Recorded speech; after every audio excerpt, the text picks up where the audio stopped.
Welcome to placement prodigy भाइयों। तो आगे बढ़ते हैं। This is the next set of questions. We will begin it one by one. A scientist was researching on animal behavior in his lab. He was very interested in analyzing the behavior of a bear. For some reason, he traveled 1 mile in north direction and reached at North Pole. There he saw a bear. He then followed the bear around 1 hour with a speed of 2 km per hour in east direction. After that, he traveled in south direction and reached at his lab in 2 hours. Then what is the color of the bear? ठीक है, बहुत ही बड़ा question है, but we will solve it. Logical reasoning का question है। तो हमारे options दिए गए हैं, एक बार वो चेकआउट कर लो। हम लिखते हैं सारी चीज़ें। Scientist travels 1 mile north, okay, 1 mile north and reaches North Pole.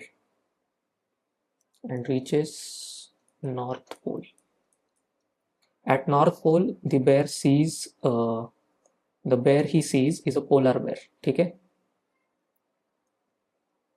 at North Pole, the bear is a polar bear, and many of you know polar bear is white in color.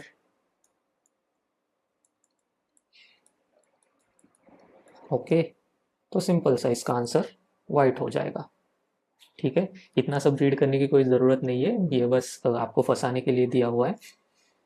ठीक है, simple सी बात है। कुछ लोग direction calculation में इतना फंस जाते हैं कि एक्चुअल क्लू मिस कर देते हैं। तो सिंपल सी बात है, नॉर्थ पोल है, पोलार बेयर वाइट कलर का होता है, and that is your answer. बाकी सब चीज़ें कोई कैलकुलेट करने की ज़रूरत नहीं है। So this is the next question. In a particular city, there are 100 homes numbered from 1 to 3 dot dot dot 100. The city was built by a builder from Chennai.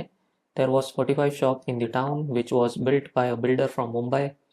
The second builder can build the building in 1 by 2 time as compared to the first builder. If the second builder builds in 15 days, then how many twos are used by the builder from Chennai in numbering the 100 homes? Okay, तो number system का question है, digit counting का। We need to count how many times 2 digit appears while numbering from 1 to 100। तो ये जो series है 1 2 3 dot dot dot to 100, इसमें 2 कितनी बार अपीयर होगा वो हमें काउंट करना है। तो यूनिट प्लेस से हम काउंट कर सकते हैं। Number ending with 2, 2, 12, then 22, 32, 42, 52, 62, 72, 82, 92। Okay, अभी ये कितने हो गए? ये टोटल 10 हो गए। ओके, ये टोटल 10 हो गए। अभी टेंस प्लेस से काउंट करेंगे। 20, 21, 22, 23, 24, 25, 26, 27, 28 एंड 29। अभी ये कितने हो गए? इसको भी काउंट करो, ये भी अराउंड 10 हो जाएंगे। ठीक है, अभी इन दोनों की टोटल कर दो बस, and that is your answer. 10 plus 10 equals to 20. So this is your answer. Got it? Question अच्छे से रीड करो, समझ में आ जाएगा। Okay, so this is the next question. How many 13-digit numbers are possible by using the digits 1, 2, 3, 4, 5, which are divisible by 4 if repetition of digits is allowed? तो permutation plus divisibility rules लगा सकते हो आप। Okay, digits available 1, 2, 3, 4 और 5 है। Repetition is allowed, ये लिख लो, repetition is allowed. So for most positions we have 5 choices. The important point is divisibility by 4 depends on the last 2 digits. Possible last 2 digit combination using 1 to 5 that are divisible by 4 are 12, 24, 32, 44, 52. Okay, so there are 5 in total. 5 valid choices for last 2 digits. ठीक है, 5 valid choices for last 2 digits. Then now there are 11 remaining positions and each can contain any of 5 digits. तो हम क्या करेंगे, simply 5 raised to 11 करेंगे. समझ में आया? एक बार फिर से, now there are 11 remaining positions and each can contain any of the 5 digits. Got it? तो इसका टोटल हम निकालेंगे 5 raised to 11 इंटू सिंपली 5 कर देंगे, ये वाला ऊपर वाला. तो इसकी टोटल जो आएगी 5 raised to 12 आ जाएंगी. इसका 1 रहता है, 11 plus 1 becomes 12. Okay, why this step? यहाँ पूरे 13 डिजिट नंबर को चेक करने की ज़रूरत नहीं है. डिविजिबिलिटी बाय 4 के लिए सिर्फ लास्ट 2 डिजिट्स चेक करते हैं. एंड कॉमन ट्रैप है कि 5 raised to 13 मत करना. लास्ट 2 ऑप्शंस कंप्लीटली फ्री नहीं है, उनको डिविजिबल बाय 4 कंडीशन सेटिस्फाई करनी है. Okay, so this is the next question. अभी थोड़ा सा सिंप्लीफाई करके लिखते हैं इसको. 40 3 टाइम्स है तो 40 क्यूब करेंगे, माइनस 31 3 टाइम्स है तो 31 क्यूब करेंगे, डिवाइड बाय 40 का स्क्वायर है प्लस 40 इंटू 31 प्लस 31 का स्क्वायर है. अभी ये डायरेक्टली आइडेंटिटी है एक, अगर आपको पता नहीं है.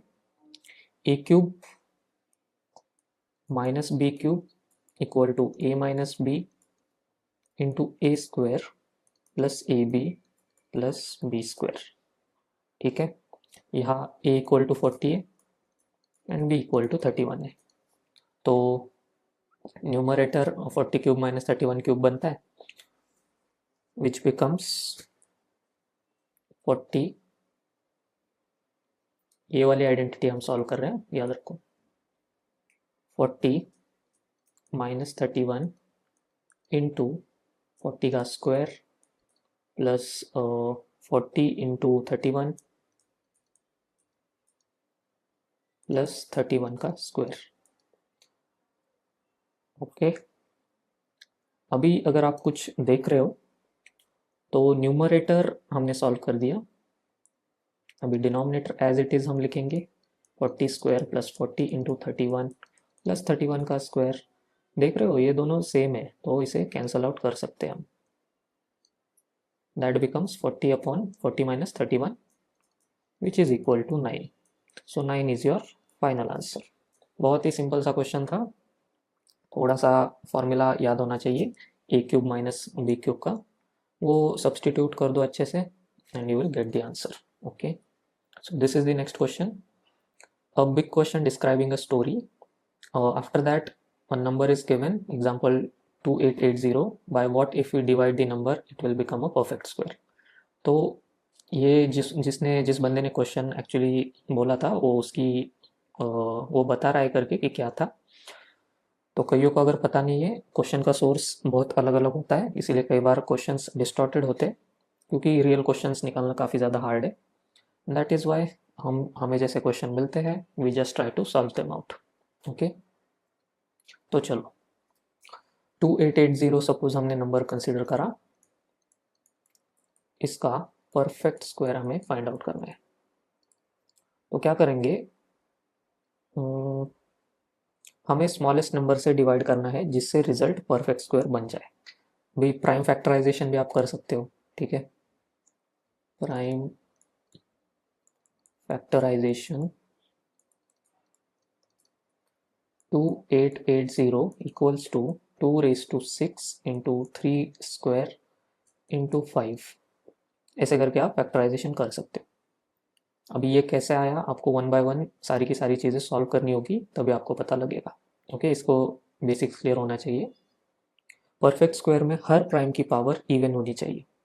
ओके, अभी यहाँ 2 raised to 6 की इवन है, 3 स्क्वायर की भी इवन है, बट 5 की ऑड है पावर. ये जो 1 है ना, ये ऑड है, तो सिर्फ 5 की पावर ऑड है, सो डिवाइड बाय 5. अभी हम क्या करेंगे, 2880 को डिवाइड बाय 5 करेंगे, तो 576 उसका आंसर आ जाएगा. और 576 किसका स्क्वायर है? 24 का, 24 square that is 576. So that is why हमारा आंसर सही है, 5 हमारा आंसर है. Okay, so this is the next question. First a story, then a simple ratio problem. The question was, if the ratio of age of two persons is 5:6, sum of their present ages is 33, then in how many years the ratio of the ages will become 7:8. तो ऐसा question हम already ले चुके हैं. And ये जो पहले mentioned ये चीज़ है, ये एक्चुअली किसी का एक्सपीरियंस है कि उन्होंने उस समय उसको क्या लगा था उस बंदे को. ठीक है, तो what we will do is we will go step by step. Present age ratio है 5:6. ओके, देन टोटल एज कितना है? 33 है. अभी 5 + 6 अगर हम कंसिडर करते हैं तो 11 आता है. तो 11 पार्ट्स इज इक्वल्स टू, मतलब 33 को अगर हम 11 से डिवाइड करेंगे तो 3 आ जाएगा आंसर. 1 पार्ट की वैल्यू 3 है. तो सिंपली 5 × 3 करो, 5 × 3 जो कि आएगा 15, और 6 × 3 करो जो कि आएगा 18 ईयर्स. तो प्रेजेंट एजेस निकल गई. अभी हमें प्रेजेंट एज निकलने के बाद simply after y years consider करो. After y years 15 + y upon 18 + y is equals to, ratio कितनी हो जाएगी? मेंशन करा है 7:8. ओके, क्रॉस मल्टीप्लाई करो. 8 ये हो जाएगा 120 + 8y is equals to 126 + 7y. तो y की वैल्यू कितनी आ गई? y की वैल्यू आ गई 6. तो आपका आंसर 6 ईयर्स है. As simple as that. दोनों एजेस में same number of years add होगा, इसलिए फ्यूचर एजेस को 15 + x और 18 + x लिख सकते हैं. ठीक है, यानी अपने केस में y, 15 + y और 18 + y. So that is it, as simple as that. So this is the next question. Mr. Behra wants to build a house for his wife. In this there are 5 rooms each having equal area. The length of each room is 4 meter, breadth is 5 meter, the height of the room is 2 meter. If to make a square meter we need 17 bricks, then how many bricks are needed to make the floor of a particular room? तो mensuration का question है. ठीक है, area के basis पर room dimensions दिए हुए हैं हमें. लेंथ इक्वल टू 4 मीटर और breadth equal to 5 meter. So floor area कितना होगा? सिंपल सा 4 × 5 equals to 20 meter square. Got it. Given क्या है? 1 मीटर स्क्वायर में 17 ब्रिक्स नीडेड है. ओके, तो 20 मीटर स्क्वायर में कितना चाहिए? 20 × 17, that becomes 340. That is your answer. That's it. बहुत ही सिंपल क्वेश्चन था. सिर्फ फ्लोर बनाना है, सो हाइट 2 मीटर का कोई यूज़ ही नहीं है. ठीक है, फ्लोर के लिए लेंथ एंड ब्रेड्थ चाहिए. हाइट को कैलकुलेशन में इंक्लूड कर दोगे तो हाइट तब यूज़ होती है जब वॉल्स का वॉल्यूम सरफेस एरिया पूछा होता है. ओके, यहाँ पर कोई ज़रूरत नहीं है, सिंपल सी चीज़ है, कन्फ्यूज करने के लिए आपको दिया गया है. So this is the next question. Arrange the jumbled letters to make a perfect word RGTEI. To which category it belongs? Town, vegetable, animal, bird. अभी ये बहुत ही सिंपल क्वेश्चन है, समझाता हूँ मैं आपको. वर्ड्स को लिख लेते हैं एक बार हम. RGTEI. अभी देखने से भी पता चल रहा है TIGER. तो ये कौन सा है? एनिमल है. So this is your answer. So this is the next question. 3 persons ABC were there. A always says truth, B lies on Monday, Tuesday and Wednesday, but C lies on Thursday, Friday, Saturday. One day A said that B, and C said to A that B said yesterday was one of those days when I lies. C said that yesterday was one of those days when I lies too. Then which day that was? थोड़ा सा confusing question है, but अगर आप पिछले वाले series में ये question देखोगे तो वहाँ पर आपको बहुत अच्छे से समझ में आ जाएगा, ठीक है। तो हम स्टेप बाय स्टेप प्रोसीड करेंगे इसको। रूल्स क्या है, A always tells the truth, step by step जाएंगे, ठीक है। B lies on Monday, Monday Tuesday Wednesday, 3 दिन वो लाई करता है। Therefore B tells truth on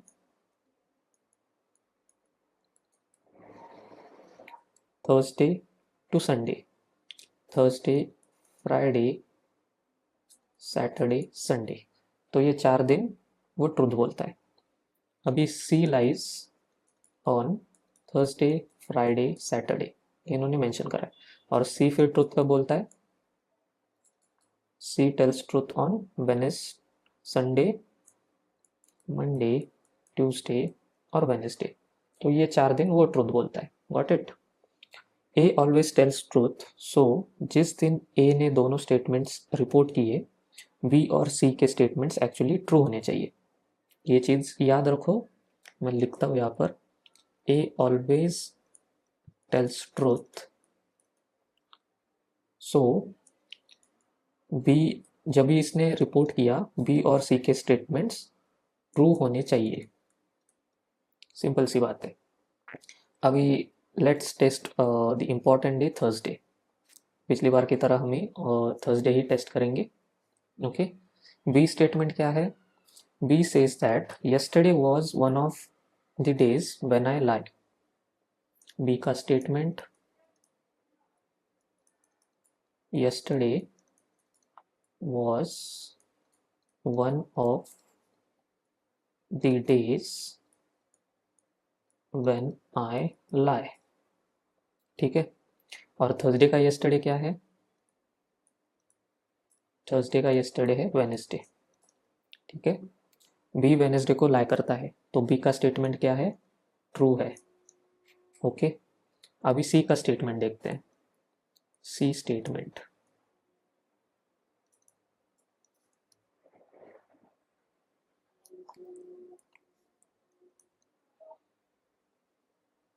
C says yesterday was one of those days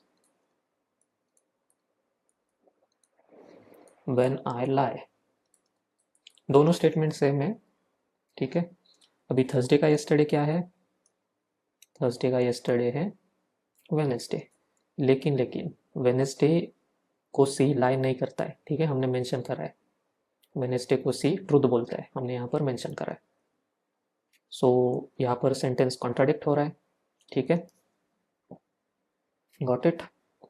तो therefore both statement match the respective truth lie patterns, hence answer is Thursday. Got it. सबसे पहले speaker का behaviour check करो, फिर उनके statements की truth value check करो, दोनों मैच होने चाहिए। सिर्फ येस्टरडे कौन सा दिन था देखकर आंसर मत चूज करो, ये चेक करना है कि जिस दिन पर्सन बोल रहा है उस दिन वो ट्रूथ बोल रहा है या लाई बोल रहा है। So this is the next question, number series का क्वेश्चन है, देखते हैं हम कैसे फाइंड आउट करेंगे। लिख लेते हैं एक बार, 8 6 17 14 35 30 71 एंड डैश एंड 143, ये हमें फाइंड आउट करना है। कैसे करेंगे, अगर आपको कुछ नोटिस हो रहा है तो इसमें कुछ ऑड पोजीशन नंबर्स हैं, 8 17 35, इनको हम सेपरेट लिखेंगे, 8 17 35 71 और 143, ठीक है। अभी अगर आप इसमें एक पैटर्न नोटिस करोगे तो यहाँ पर एक बार चेकआउट कर लो, 8 इंटू 2 16 प्लस 1 है, सिमिलरली 17 इंटू 2 प्लस 1 है, 35 इंटू 2 प्लस 1 है, 71 इंटू 2 प्लस 1 है, ठीक है। तो ये पैटर्न ऑब्जर्व हो गए, तो हमारा सही चल रहा है, लास्ट तक हम सही गए, मतलब सही है ये। अभी इवन पोजीशन नंबर्स को चेकआउट करते हैं, 6 14 30 और लास्ट का डैश, ओके। तो यहाँ पर क्या है, 6 इंटू 2 12 प्लस 2 है यहाँ पर, ठीक है, 1 नहीं है 2 है, तो 12 + 2 14 आ गया, सिंपली 14 इंटू 2 28 + 2, ये कितना आ गया 30 आ गया। सिमिलरली यहाँ पर भी वही पैटर्न रिपीट होगा, फिर 30 into 2 + 2 60 + 2 62, so that is your answer. Okay, so this is the next question. One man want to build a wall. The length and breadth of the wall are 20 and 30 respectively. He needs 35 bricks for 1 square centimeter. Then how many bricks he need? Mensuration, area और unit requirement का सवाल है। Okay, तो हमें wall कितने की दी हुई है? Wall is 20/30 length bye breath, तो एरिया ऑब्वियसली दोनों को मल्टीप्लाई करो 600 सेंटीमीटर स्क्वायर आ जाएगा। रिक्वायरमेंट्स 35 ब्रिक्स पर सेंटीमीटर स्क्वायर, ये रिक्वायरमेंट है। तो 600 इंटू 35 अगर आप करोगे तो कितनी ब्रिक्स आ जाएगी? 21,000 bricks will be required. Simple सी चीज़ है, दैट इज़ योर आंसर। पहले एरिया फाइंड आउट करो और कितने पर सेंटीमीटर स्क्वायर के हिसाब से ब्रिक्स मल्टीप्लाई कर दो, that is it. So this is the next question. In T Nagar, many buildings were under residential category. For buildings, they number as 1 to 100. For shops, corporation numbered between 150 to 200, only prime numbers. How many times 6 will appear in the building numbering? ठीक है, तो number system digit counting का question है। हमें 1 से 100 तक 6 कितनी बार आता है काउंट करना है। ओके, तो unit place number ending with 6 find out करेंगे। 6 है, 16 है, देन 26, 36, 46, 56, 50, 66, 76, 86 और 96, 100 तक है। तो ओके, ये टोटल कितने हो गए? 10 हो गए काउंट। देन टेंस प्लेस में ढूंढेंगे। टेंस प्लेस 60, 61, 62, 63, 64, 65, 66, 67, 68 और 69 कितने हो गए? ये भी 10 हो गए। ओके, अभी अकरेंसेस टोटल 10 और 10 20 हो गए। 10 + 10 = 20, so that is your answer. Okay, तो डिजिट काउंटिंग में पोजीशन वाइज काउंट करना ईजीएस्ट है। पहले यूनिट्स प्लेस में करो, फिर टेंस प्लेस में करो। कॉमन ट्रैप क्या है? 66 को एक ही 6 काउंट करना है, हर डिजिट सेपरेटली काउंट होता है। ओके, तो 66 अगर आप देख रहे हो ये वाला नंबर, तो बस इसे एक ही बार आप काउंट करो, 2 बार काउंट नहीं होगा ये टेंस और यूनिट्स प्लेस में। Got it? That is it.